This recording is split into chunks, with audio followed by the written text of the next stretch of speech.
സംസ്ഥാനത്ത് നിരവധി വിദ്യാഭ്യാസ സ്ഥാപനങ്ങളുടെ മുകളിലൂടെ അപകടകരമായ രീതിയിൽ വൈദ്യുതി ലൈനുകൾ കടന്നു പോകുന്നുണ്ട്.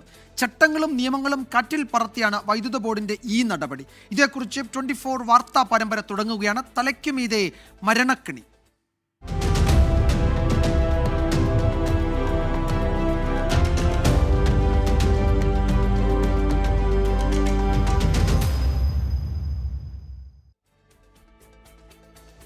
തിരുവനന്തപുരം പാറശാല ബദറുൽ ഇസ്ലാം HSSലെ ക്ലാസ് മുറികൾക്ക് സമീപത്തുകൂടിയാണ് വൈദ്യുതി ലൈൻ കടന്നു പോകുന്നത്. പ്രശ്നം പരിഹരിക്കാൻ വർഷങ്ങളായി കയറി ഇറങ്ങുന്നു എന്ന് മാനേജ്മെന്റ് പ്രതിനിധികൾ പറഞ്ഞു.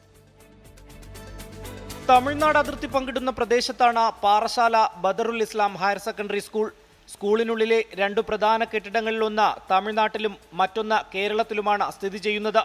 കേരള അതിർത്തിയിൽ സ്ഥിതി ചെയ്യുന്ന കെട്ടിടത്തിന് സമീപത്തു കൂടിയാണ് അപകടാവസ്ഥയിൽ വൈദ്യുതി ലൈൻ കടന്നുപോകുന്നത്. ഏതു നിമിഷവും വലിയൊരു അപകടം പതിയിരിക്കുകയാണിവിടെ.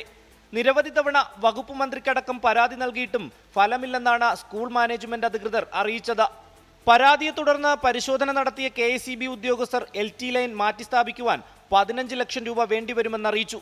പൂർണ്ണമായി മാറ്റിസ്ഥാപിക്കണമെങ്കിൽ തമിഴ്നാടിന്റെ പ്രദേശത്തു കൂടി വേണം KSEB ലൈനുകൾ മാറ്റാൻ.